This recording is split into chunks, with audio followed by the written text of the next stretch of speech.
So today in this video, we are going to discuss about what type of clients you should not onboard or what kind of red flags that you must see in a client before onboarding them as a partner in your own agency. Okay. So ये story की तरह ही मैं समझाता हूँ आपको simply. So one of our clients that we very proudly mentioned that does this revenue figure.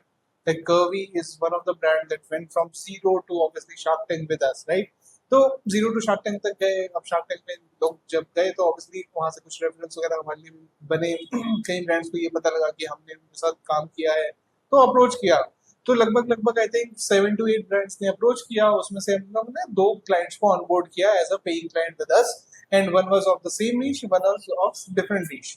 Basically जब onboard किया है तब बहुत ज्यादा खुशी हुई लिटरली, यार इतना टाइम हो गया है और लगे हुए हैं और अब जाके हमारे पास ब्रांड्स ने हमें रिकॉग्नाइज करना शुरू किया है. Then we are getting good quality leads from this kind of platform. So that was a very good positive news for myself, and the whole team was very happy at that point of time. But this is the twist that happened with us here.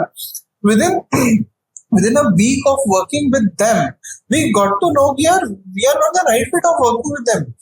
Basically what happened कि यार जब onboard किया उन्होंने बोला कि ठीक है अपने को सेल्स लानी है, but client was already in the scale and we had to scale them further या फिर उसकी चीज को और बेटर करना था. तो द थिंग इज कि when we onboarded they didn't even talk about the payment plan कि यार पेमेंट पोस्ट होगी, पार्ट होगी या फिर आप अभी प्रीपे करने वाले हो.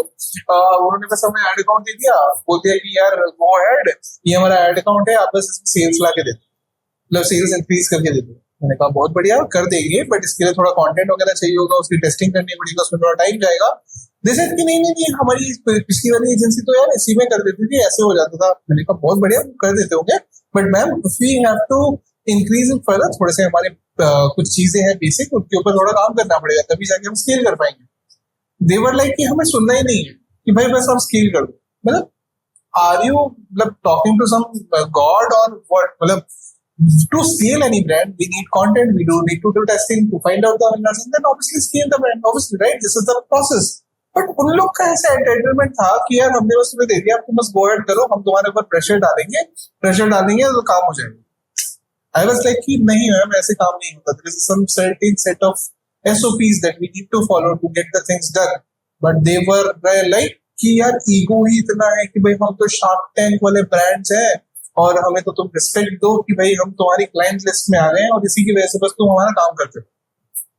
Obviously, this is not going to work. Even if I work for 15 days, 20 days या फिर 2 महीना काम करूं तो भी कुछ रिजल्ट नहीं निकल पाएगा क्योंकि सामने वाला बंदा आपकी बात सुनने के लिए रेडी ही नहीं है. So this is one lesson that we learned by working with these 2 brands that onboarded with us. That is कि अभी भी ना मतलब अपने जो बेसलाइन प्रिंसिपल्स हैं जो कि हमने सेट किए हैं इतना ज्यादा काम करने के बाद, उसको हम ओवरलैप नहीं कर सकते कि यार नहीं चलो क्लाइंट आ रहा है कोई बात नहीं इसको तो ऐसे ही हैंडल कर लेंगे. वी कंप्लीटली सेड नो कि यार जो एसओपी है वो फॉलो होगी. बिना एसओपी के आपको रिजल्ट नहीं आएगा. तो 2 महीने बाद आप बोलोगे यार ये एजेंसी अच्छी नहीं थी, राइट? बिकॉज मेरी एजेंसी के ऊपर मेरे को सिंपल फोकस किया कि मेरा रिटेंशन रेट हाई तभी होगा जब अच्छे क्लाइंट आएंगे, और अच्छे क्लाइंट तब आएंगे जब एक्सपेक्टेशन क्लियर होगी, पता होगा कि उनका रोल क्या है, मेरा रोल क्या है और हम कैसे साथ में अपने ब्रांड को बड़ा करने वाले हैं. इस चीज को ध्यान में रखते हुए हमने स्ट्रेट अवे हफ्ते 10 दिन के अंदर उनको बोल दिया कि यार we can not work together, this is not the right fit, this is not going well at us. So this is the lesson learn and मेरा की टेक अवे वही है यार, क्लाइंट वही ऑनबोर्ड करो जिसके साथ आपको सरदर्दी ना हो कि यार ये क्लाइंट तो मेरे पीछे ही पड़ गया है कि मैं सेल ला के दे दूं और ये सेल लाने के लिए जो काम करना है वो करने के लिए ready. So this is the lesson we learned. I thought I will make a short video for you guys. If you have learned something, if you have any other point of view that you want us to inculcate in our services, in our processes, let us know in the comment section. And thank you for watching the video.